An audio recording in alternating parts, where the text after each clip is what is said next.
gente. Ainda bem que de perto tá bom ainda. Mas vamos lá, gente. Eu queria abordar um tema que tem a ver com a nossa festa esta noite, com as nossas células, com a nossa igreja. Nós somos uma comunidade. E essa igreja primitiva, ela vivia em meio à perseguição. Essa igreja, ela era perseguida e prendia os apóstolos e matavam uns. Falamos a semana passada, né, que matou Tiago a espada e prendeu Pedro. Mas essa igreja, ela não pedia para as lutas pararem.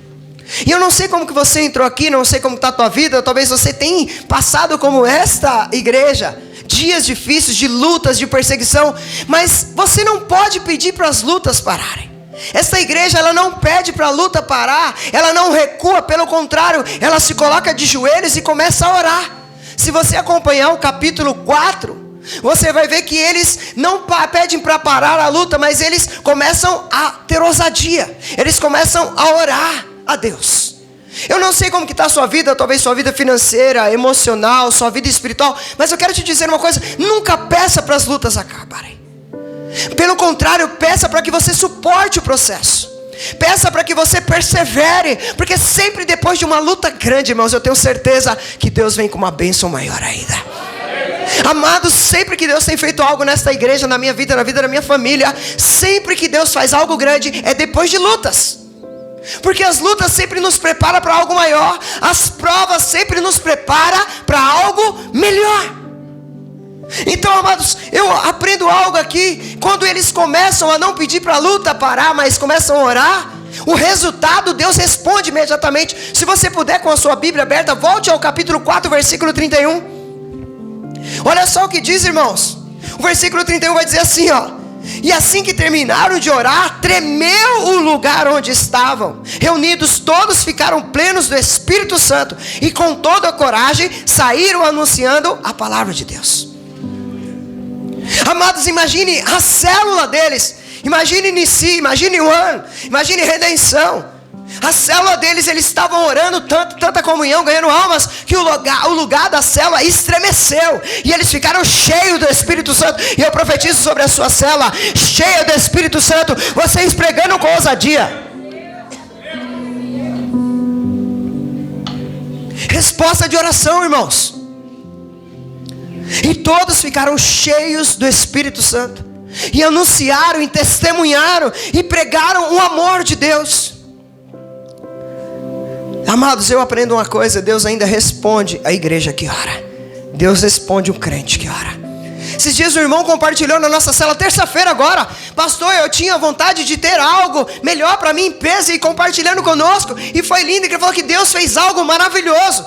Não tinha condições, mas Deus deu condições. Porque, irmãos, quando você está vivendo regrado na vontade, na palavra, Deus, Ele move céus e terra para te abençoar. A Bíblia diz que Deus tem prazer em abençoar os seus filhos.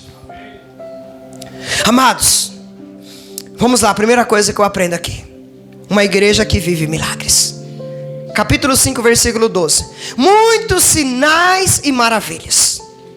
Amados, Deus ainda continua operando prodígios, sinais e maravilhas. Quanto crê ainda que nós servimos o mesmo Deus de ontem, de hoje? E esse Deus não ficou velhinho, Ele não perdeu a força, sabe? Ficou com o cabelo branco, encurvado, andando de muleta. Não, Deus é soberano, Deus é poderoso. Ele continua no trono, no centro. Ele é o Criador de todas as coisas. Os milagres ainda acontecem quando uma igreja vive a verdade, quando uma célula vive o propósito. Os milagres, irmãos, testemunhamos aqui no culto passado, milagre de cura de enfermidade, milagre de uma irmã que estava sentindo dor, e através da oração da igreja, da intercessão de irmãos, pessoas foram curadas. 7 dias de oração e jejum, o Senhor moveu os céus e terra para a honra e glória do nome dEle.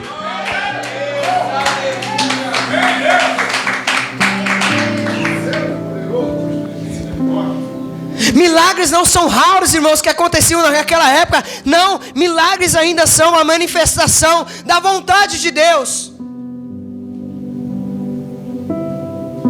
Quando Deus interfere, irmãos, Ele interfere do jeito dEle, da forma dEle, no tempo dEle, porque Ele é soberano.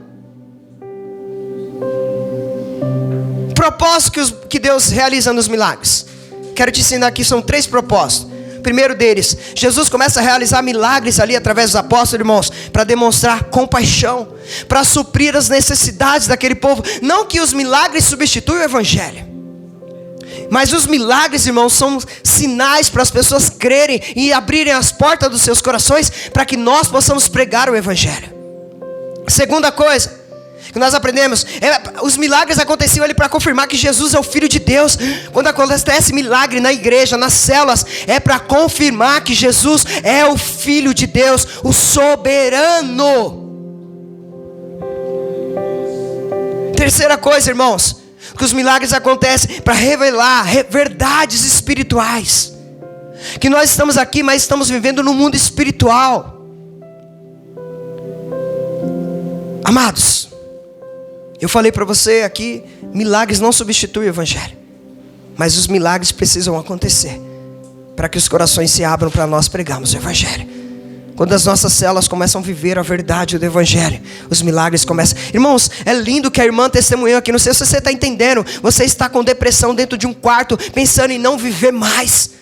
E aí você chegar num local, numa célula que te acolhe, que ora com você, que chora com você, que sorri com você e te levanta e dá as mãos para você. Isso é cura, isso é milagre, isso só Deus pode fazer.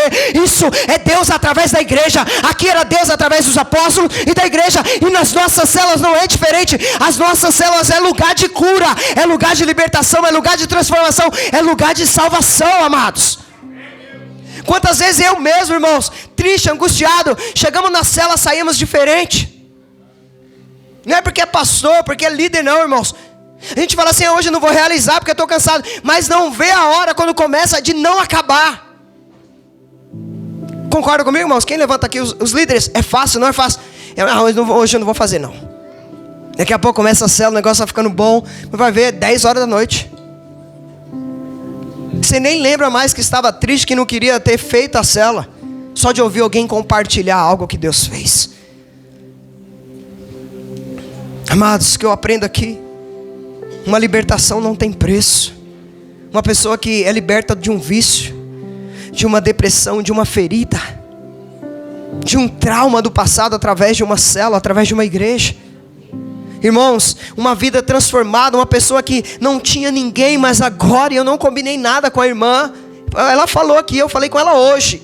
Sabe, uma vida que não tinha, sabe, esperança, uma vida que não era acolhida por ninguém, que não tinha com quem pudesse contar. E agora essa pessoa é transformada, é liberta. Tudo isso, irmãos, prepara o coração para o evangelho, aberto para a palavra de Deus. Segunda coisa que eu aprendo aqui, irmãos, uma igreja que gera temor e respeito.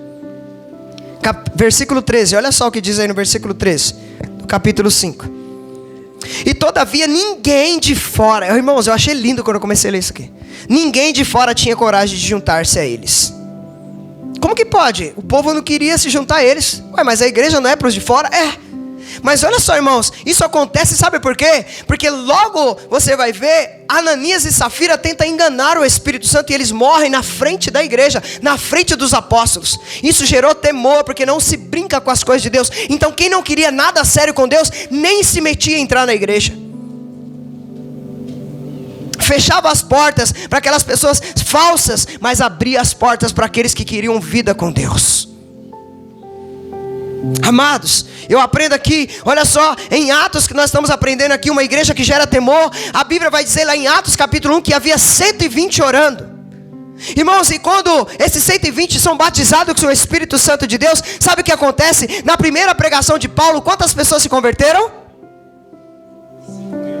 Na primeira foram quantas? Quase 3.000 pessoas. Vamos arredondar 3.000, já foi para 3.120.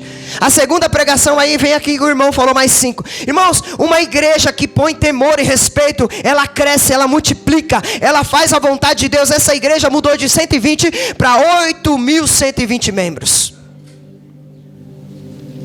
E é isso que eu sonho para a nossa igreja.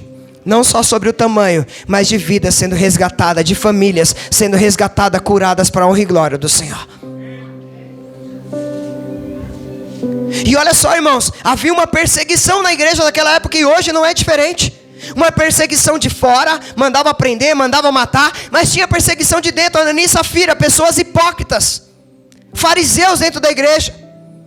Então olha só, a perseguição não tinha só fora, tinha também dentro. Porque a Bíblia diz que na igreja tem o trigo, mas também tem é uma realidade, você querendo ou não. Mas a igreja cresceu, porque a igreja não é do homem, a igreja é de Deus.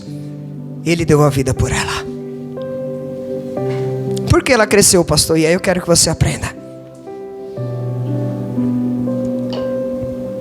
Porque ela era uma igreja verdadeira. Porque ela era uma igreja comprometida no ensino dos apóstolos, na comunhão, no partir do pão, nas orações. Era uma igreja cheia do Espírito Santo de Deus. E é isso que eu profetizo para Cristo viver em nós, para as nossas células, irmãos. Nós sendo cheios do Espírito Santo de Deus, cheios da verdade, testemunhando, comprometida com o Senhor. Células saudáveis, irmãos, geram um crescimento saudável. Quarta coisa que eu aprendo aqui, irmãos: uma igreja de curas e poder sobrenatural. Versículos 15 e 16, vamos lá? A ponto de os doentes serem levados para as ruas e colocados em leitos e macas, para que quando Pedro passasse, ao menos sua sombra se projetasse sobre alguns deles. Da mesma forma, das cidades ao redor vinham muita gente a Jerusalém, trazendo doentes e pessoas atormentadas por espíritos. Olha só, irmãos, os enfermos eram colocados na rua, até a sombra de Pedro curava. E aqui não é sobre Pedro, não era Pedro que curava, Pedro era instrumento de Jesus. E assim eu profetizo sobre as nossas vidas: nós seremos instrumento de Jesus para curar vidas quando nós passarmos por elas, ou quando elas passarem por nós. Nós não vamos ferir pessoas, nós vamos curar pessoas. Nós não somos pessoas que ferem, nós somos os bons samaritanos que vamos fazer a vontade de Deus, amados. Chega de pessoas para ferir, irmãos. Há estudos, irmãos, que quem mais mata almas é a própria igreja. E nós estamos aqui para quebrar esses estudos. Que a nossa igreja seja lugar de cura. Que as nossas vidas sejam lugar de cura. Que as nossas células sejam lugar de cura. Esses dias uma pessoa me perguntou assim: pastor, fulano que tem isso, não vou falar aqui, pode participar da célula? Eu falei: é para elas mesmo que a célula foi feita. A célula não pode ter preconceito com ninguém. É lá que elas têm que ser acolhidas. Já contei aqui de um pastor que testemunhou lá da central. Uma pessoa que, seus problemas, 4 anos participando da célula dela. Ninguém nunca excluiu. E ela se converteu, casou, hoje tem filhos. Para a honra e glória do Senhor. Porque, irmãos, se a igreja não fizer isso, quem vai fazer? Se as células não fizerem isso, quem vai fazer? E é o que eu profetizo, irmãos. Esse Deus que nós servimos é o mesmo hoje. Ele liberta hoje, Ele transforma hoje. E aí eu quero ir para algumas aplicações aqui já. Agora vai doer um pouquinho, como sempre, a palavra do pastor, não é isso? Vamos chamar agora a nossa realidade. Não dá para querer milagres sem compromisso.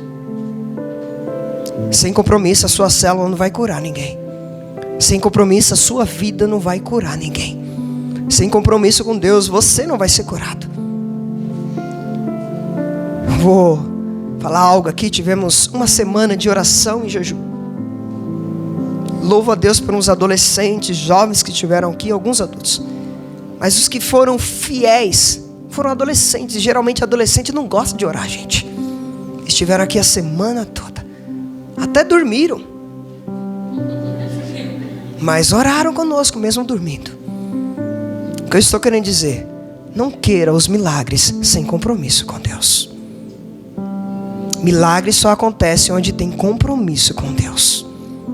Onde tem vida consagrada ao altar do Senhor. Depois você vai ficar reclamando que Deus não fez. E Deus essa noite está te perguntando: como que está o seu nível de compromisso com Ele? Quer milagre, mas não ora? Quer poder, mas não busca? Quer resultado, mas não se entrega? Deus não é um Deus de brincadeira. Nós precisamos ser uma igreja, irmãos, que leva a célula a sério, que leva os cultos a sério, que leva o devocional dia a dia a sério, que leva a oração a sério, que leva o jejum, seja ele da igreja todas as terças, ou seja aquele que é colocado em algum período a sério, que leva o testemunho lá fora a sério. Não queira ser crente dentro da igreja e lá fora você não vive uma vida de obediência. Porque sabe o que eu ouvi esses dias no meu trabalho? Estou chegando lá. Eu não quero ir para a igreja de fulano porque para ser igual a ele. E eu fiquei muito triste, eu fico imaginando Jesus.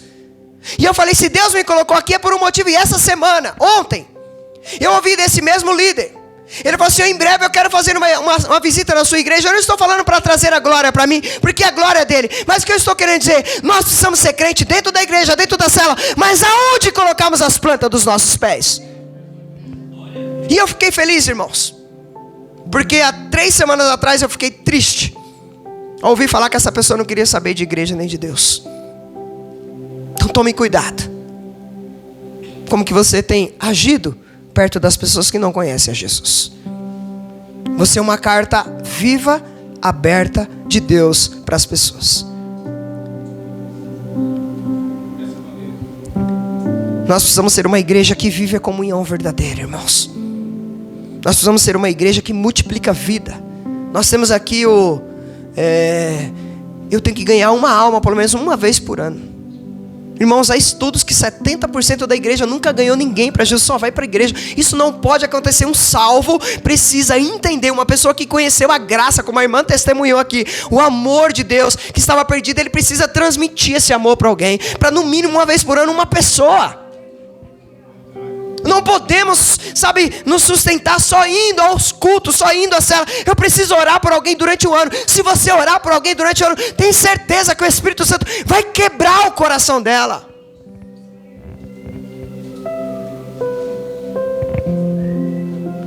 Nós precisamos ser uma igreja que vive a santidade. A Bíblia diz que Deus é santo e requer que o seu povo seja santo, amados. Nós precisamos ser uma igreja que busca Deus de verdade, na sua essência, não por aquilo que Ele pode oferecer, mas por quem Ele é, amados. E se você buscar por quem Ele é, pode ter certeza que Ele vai acrescentar tudo o que você precisa, porque Ele é um Deus de abundância. Eu não dizimo porque Deus não tem feito. Você não deve dizimar por isso, você deve dizimar por obediência. Eu não oferto porque Deus, você deve ofertar por obediência. Eu não jejuo porque... Não, você deve jejuar por obediência. Eu não leio a Bíblia, não, é Deus.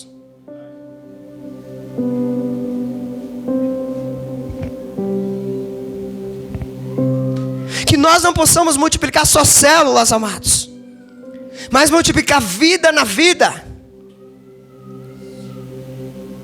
Se preocupar com as pessoas, chegar perto delas. Hoje é tão fácil, um WhatsApp, uma chamada, uma mensagem faz toda a diferença na vida de uma pessoa. E às vezes você gasta tanto tempo em Reels, Shorts e não sei o que mais, TikTok, e você não manda uma mensagem para saber se a pessoa está bem. Se coloque de pé.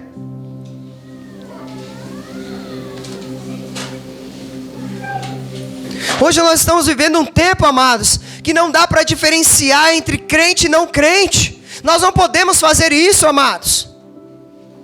E também não podemos ser aquele crente que põe um terno só na igreja. As pessoas não podem nos diferenciar pela roupa, mas pelo caráter, pelas atitudes, amados. Nós precisamos voltar para a palavra, nós precisamos voltar para a oração, nós precisamos voltar para a comunhão, nós precisamos voltar para a santidade. Irmãos, a igreja primitiva orava e Deus respondia. Conosco não será diferente, eu creio no nome de Jesus. A igreja vivia a santidade e Deus operava os milagres, irmãos. A igreja pregava com ousadia e vidas eram salvas. Essa igreja que Deus quer levantar hoje, essa igreja não é essas paredes, é você. Fala assim, eu sou a igreja, Cristo vive em nós. É você que Deus quer usar para outras vidas se render aos pés de Jesus. Aí a minha pergunta para você, feche os seus olhos rapidinho. Quer viver milagres? Quer ver a sua célula crescer? Quer ver vidas transformadas? Volte ao altar. Leve Deus a sério. Seja cheio do Espírito Santo de Deus. Pai, eu não sei como que esses irmãos entraram aqui, motivados por uma festa. E eu louvo ao Senhor pela festa que nós tivemos aqui. Mas o mais extraordinário é quando vidas se rendem aos seus pés. Quando vidas te aceitam como Senhor e Salvador da vida delas. Pai amado, nada é sobre nós. Tudo aqui é do Senhor e para o Senhor. Mas nós queremos ser instrumentos do Senhor, para que essa igreja continue vivendo o propósito, glorificando o teu nome, ganhando almas, fazendo elas descer as águas e tornando elas discípulos do Senhor e não dos homens. Continua usando essa igreja. Nos ajude a multiplicar cada vez mais, a crescer, a avançar, a consolidar. Pai, eu te louvo, porque até aqui o Senhor tem nos ajudado. Continua nos abençoando no nome de Jesus. Eu não posso deixar de fazer isso. E eu tenho duas perguntas aqui.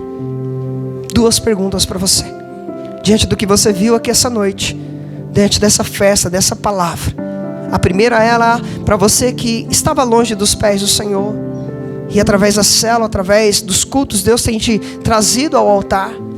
E você levante a mão onde você estiver. Você que quer reconciliar com o Senhor, levante bem alto. Levante. Eita glória, olha onde já tem aqui. Será que eu posso ouvir um glória a Deus aí? Já tem uma aqui. Uma salva de palmas para Jesus. Peraí, irmão, é festa. Venha cá. Isso, traz ela para cá.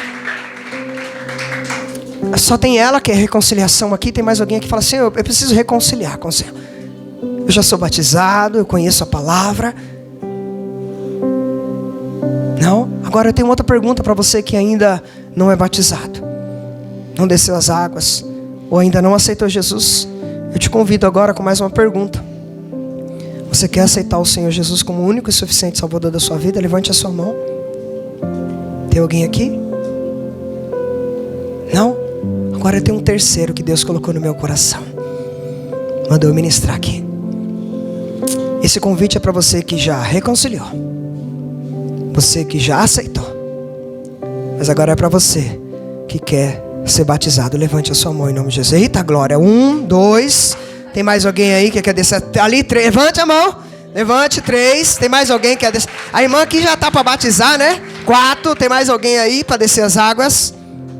Venha para cá para nós orar por vocês. Cadê os líderes? Venha cá os líderes obreiros para nós orarmos por esses irmãos. A melhor festa, irmãos, é quando o nome do Senhor é glorificado. Vem cá, vem cá, vem cá. Pode vir aqui que nós vamos orar por vocês. Isso. E nós vamos ungir vocês. O óleo, ele representa o Espírito Santo e nós estaremos selando. Vão vir lutas contra as vidas de vocês.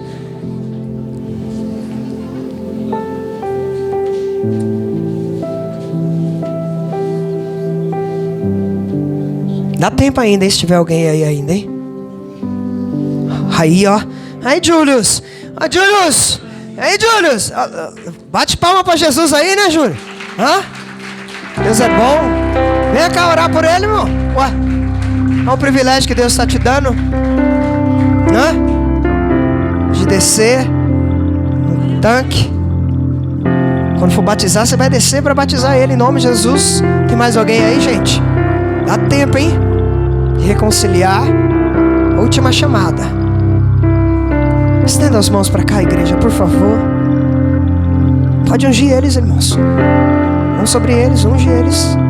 Nossa mídia está por aí, está viva aí? Nossa mídia tá trabalhando aí? Quero agradecer a nossa mídia, tá, gente? As meninas aí têm nos ajudado muito. Começa a orar, irmãos, pela vida desses irmãos. Mas nós declaramos, Senhor, primeiro no mundo espiritual, pela decisão que eles tomaram, que o teu nome seja engrandecido, glorificado, que toda honra, toda glória seja dada a ti. Hoje é um dia de festa no céu, mas é um dia de festa aqui na nossa igreja também, porque esses irmãos tomaram a melhor decisão de se reconciliar, de te aceitar como Senhor e Salvador e de descerem as águas. Nos capacita agora a cuidar deles, a tornarem eles discípulos de Cristo, para que eles possam formar outros discípulos em Cristo. Pai, nós nos abençoamos, que toda retaliação, toda obra maligna caia por terra. Nós declaramos a autoridade do Espírito Santo de Deus sobre a vida deles, que eles possam vencer todas as armadilhas, todas as setas, todos os desertos que vierem sobre a vida deles, com ousadia, testemunhando o teu nome. Nós profetizamos vida e vida em abundância. Esta noite o diabo foi derrotado mais uma vez e o teu nome, Senhor, foi glorificado. Eu te louvo, Senhor Jesus. O Senhor, toda honra, toda glória e todo louvor essa noite, no nome de Jesus. Dá uma salva de palmas mais uma vez para Jesus, irmãos.